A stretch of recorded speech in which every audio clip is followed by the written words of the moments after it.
안녕하십니까, 레필입니다. 5월 7일 두산인프라쿠아 보도록 하겠습니다. 먼저 증시 보겠습니다. 코스피, 코스닥 둘 다 상승하였습니다. 코스피는 0.5% 상승하였고요. 코스닥은 0.8% 상승하면서 마무리를 했습니다. 오늘 둘 다 수급은 별로 좋지 않았습니다. 코스닥은 외국인과 기관이 매도를 하였고, 코스피는 외국인 위주로 매도를 좀 하였지만 기관 매수세가 들어오면서 이렇게 상승을 하였습니다. 오늘도 마찬가지로 실적주 위주로, 실적 회복주 위주로 상승을 좀 하였고요. 그간 많이 내렸던 바이오주와 진단키트주도 조금은 이제 상승을 해주면서 코스닥 지수도 좀 상승을 하였습니다. 자, 차트상으로는 괜찮습니다. 코스피가 저점을 계속 여러 번 다지고 그 이후에 61선 위로 자리를 한번 잡은 뒤로부터는 그 저점까지는 떨어질 것 같진 않고요. 조금 좋지 않게 쌍봉 찍고 내려왔다가 다시 한번 고점 돌파를 위해서 3200선 근처까지 주가를 밀어놓은 모습입니다. 그래서 지금 코스피의 대장주인 삼성전자가 약세를 보여서 생각보다 힘차게 나가지는 못하고 있습니다만 지금은 횡보장이지만 확실히 다시 한번 고점을 돌파하기 위해서 좀 준비를 하고 있는 듯한 모습입니다. 제가 지금 자료는 준비 못했지만 고객 예탁금이 제가 이전에 공매도 전에 좀 많이 빠졌다고 얘기를 드렸었는데 다시 한번 고객 예탁금이 크게 증가를 하였고요. 지금 다시 한번 주식으로 돈이 좀 모이는 모습이 보이고 있습니다. 그래서 한번 3200선 한번 돌파해보지 않을까라는 생각을 해보네요. 자, 그 다음에는 코스닥이고요. 코스닥도 다행히 공매도 공격을 너무나도 강하게 받았습니다만 꼬리 받치면서 반등을 좀 시작했고요.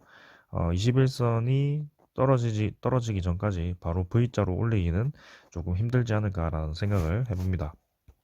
그래서 코스피보다는 오히려 먼저 이제 나가긴 했습니다만 확실히 공매도에 취약한 이 지수 코스닥입니다. 그래서 코스닥보다는 코스피가 이제는 투자하기에 좀 더 좋아 보이지 좋지 않겠나라는 생각을 해보고요. 실적이 좋아서 주가가 급등을 하더라도 어떤 기사를 통해서 공매도 세력의 그런 수단이 돼버리면 언제든지 주가를 폭락시킬 수 있는 지수가 코스닥이기 때문에 거기에 대해서는 항상 경계를 하시면서 대응을 하시면 되겠습니다. 자, 그래서 지금 타이밍에서는 슬슬 이제 반등이 나와야 될 주봉인데요. 코스닥도 일단은 외국인과 기관이 막 들어오는 모습이 아니라서 좀 더 지켜보도록 하겠습니다. 그래서 매도를 계속 이어가는 모습이라 조금은 이제 수급이 좋게 들어와야 될 것 같은데요. 지금은 아직 큰 변화는 없다. 네, 환율 같은 경우는 오늘 2포인트, 네, 2원 내렸고요. 1121원으로 네, 크게 오르진 않았습니다. 하지만 확실히 더 이상 내려가지 않을 것 같다는 그런 차트가 만들어지고 있고요. 지금 금리 인상이 조기에 진행될 수도 있다라는 얘기가 나오고 있기 때문에 달러가 올라가게 된다면 우리나라 증시도 그래도 좀 제동이 걸릴 수 있거든요.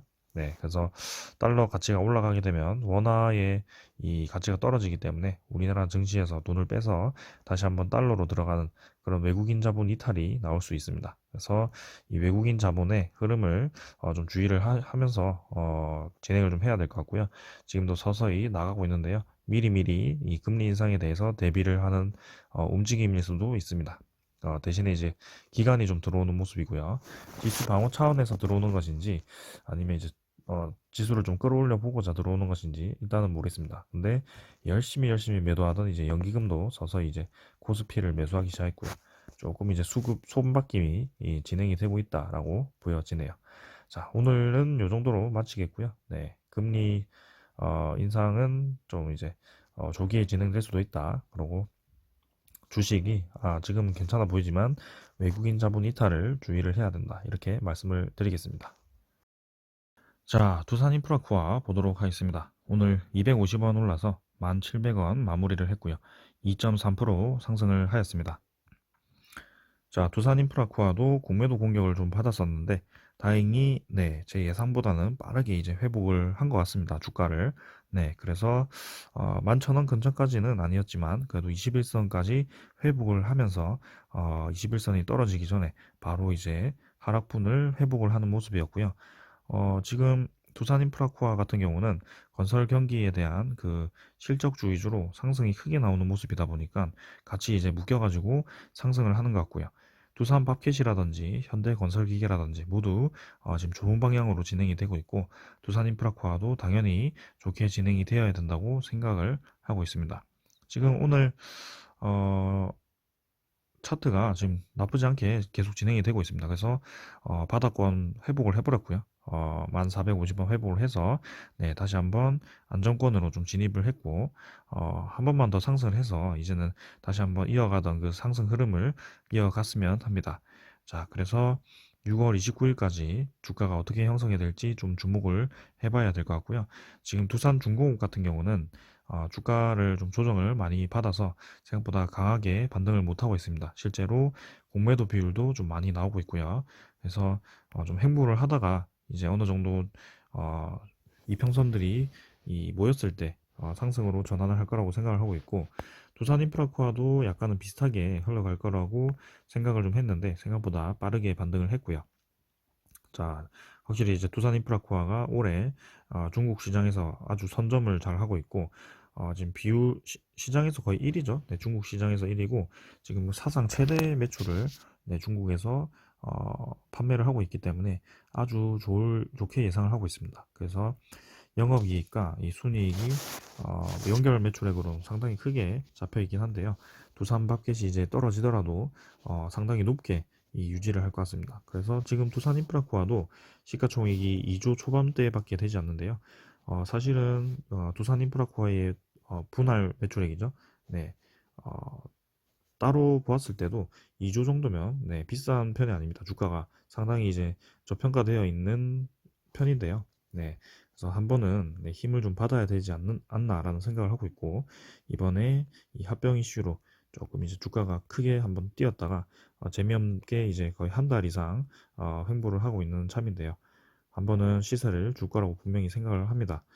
자, 그래서 저는 이렇게 좋지 않은 흐름이 나와서 좀 오랫동안 기어갈 줄 알았는데 이렇게 V자로 나와버린다면 한번 또 6월 29일 전에 슈팅이 한번 나올 수도 있겠다라는 생각을 한번 해보네요. 그래서 주봉과 월봉을 다시 한번 좋은 방향으로 틀어버렸고요. 자, 투자자가 특히 외국인이 계속 이렇게 공격적으로 들어온 모습은 상당히 긍정적으로 보입니다. 그래서 기관도 매수를 좀 전환을 했고, 네, 연기금이 어제 좀 들어왔다가 네, 3천주 정도 팔았죠. 그래서 지금 두산중공업과 두산인프라코아 둘 다 해서 연기금이 약간 매수세를 멈춘 것으로 보입니다. 그래서 주 매수 세력이었던 연기금이 각각 한 500억 정도, 네, 500억 정도를 매수한 것으로 추정이 되고요. 그 정도 매수하고 이제 멈춰 있는 것 같죠. 네, 더 이상은 매수를 하지 않는 것 같고요. 오늘 특이한 점은 이제 두산중공업에서는 요즘 이제 사모펀드가 좀 매도를 많이 하고 많이 나간 것으로 보였는데, 두산인프라코아는 오히려 들어온 모습을 볼 수 있었습니다. 그래서 단기적인 상승 입장에서는 두산인프라코아를 높게 평가를 하는 것이 아닌가라는 생각을 해보고요. 실제로 이제 차트의 흐름도 그쪽 방향으로 좀 가고 있습니다. 그래서 여전히 이제 거래가 죽어있기 때문에 이때처럼 한 번씩 거래를 확 실어주면 두산인프라코아는 무조건 올라갈 거라고 보고 있고요. 11,000원과 12,000원 이 돌파는 네, 시간 문제라고 생각을 하고 있습니다. 사실은 합병전에 오르는 것도 중요하지만 이 분할 분할되고 현대인프라코아로 변경이 되었을 때 그때의 이 시너지 신용등급 상승이 될 가능성이 높고요. 그 다음에 실적이 연결 매출액이 아니더라도 이 현대건설기계와 시너지가 있기 때문에 합동 이제 R&D 개발도 하고요. 그렇기 때문에 두산인프라코아는 저는 현대인프라코아가 되었을 때 주가가 계속 이제 상승할 가능성이 높다. 오히려 이제 두산밥켓과 같은 이런 상승 차트가 나올 가능성이 높다라고 저는 보고 있습니다. 자, 그래서 뭐 지금 이런 흐름을 좀 겪고 있다고 생각을 하시고 네, 한 번 더 이렇게 슈팅이 나올 때까지 기다려 보도록 하겠습니다. 두산밥켓은 지금 우상향을 잘 하고 있거든요. 그래서 건설 경기에 맞게 흐른다면 두산인프라코아도 지금 두산밥켓과 같이 좀 좋게 흐름이 나와야 될 거라고 생각을 하고 있습니다. 자, 오늘 이제 영상 이 시간이 빨라가지고 제가 공매도 잔고는 확인을 하지 못하고요. 오늘 간단하게 네, 아, 이 공매도 비율, 네, 공매도 비율만 확인하고 마치도록 하겠습니다. 자, 공매도 비율이 신용해서 네, 공매도 비율이 271주입니다. 그래서 공매도가 거의 거래가 되지 않고 있고요. 네, 지금 0.01%로 이제는 두산인프라코아는 공매도 이 공격이 어느 정도 끝난 것 같습니다. 그래서 자, 두산인프라코아 저는 두산중공업보다는 오히려 지금 가격적으로 메리트가 있다라고 보여지고요. 어차피 합병이 되고 나면 두산인프라코아의 일부분이 두산중공업으로 상장이 되기 때문에 그걸 노리고 들어오시는 투자자분들이 오히려 더 많을 거라고 보고 있습니다. 자, 그래서 두산인프라코아가 단기적으로 한번 상승을 줄 수 있겠다라는 생각이 조금씩 들고 있고요. 큰 소식은 없고요. 이제 이렇게 수소 왕국을 꿈꾸는 두산입니다. 그래서 두산 그룹 자체도 수소 이 계열로 변경을 했고요. 두산중공업 위주로 해서 두산 퓨얼셀과 이렇게 여러 가지 수소 사업을 진행을 하고 수소를 직접 생산을 하고 폐 비닐이나든지 폐 플라스틱으로 수소를 생산하면서 아니면 풍력 에너지로 수소를 생산하면서 네, 두산 모빌리티라든지 이런 쪽에 수소 드론을 만들든지 아니면 수소 연료전지를 만들어서 네, 그렇게 전기를 생산하는 그런 전체적인 인프라를 구축을 하고 있기 때문에 네, 두산 인프라코아 주주 입장에서는 두산중공업 주주가 네, 되더라도 좋게 진행이 될 가능성이 높다라고 보고 있습니다. 자, 그래서 자, 지금 예상보다 빠르게 회복을 해서 네, 좋게 생각을 하고 있고 다음 주엔 또 어떻게 흘러갈지 같이 살펴보도록 하겠습니다. 일단은 이 박스권을 돌파를 하게 된다면 저는 상당히 강한 흐름으로 나갈 가능성이 높고요. 다시 한번 요 이전에 돌파를 하려다가 못했던 11,000원짜리를 한번 터치를 하러 갈 것 같습니다. 자, 오늘은 요 정도로 마치겠고요. 지금 두산인프라코아는 외국인 자본이 많이 들어오고 있다는 점에서 긍정적으로 보겠습니다. 자, 여러분들 남은 주말 잘 보내시고요. 오늘은 이 정도로 마치도록 하겠습니다. 감사합니다.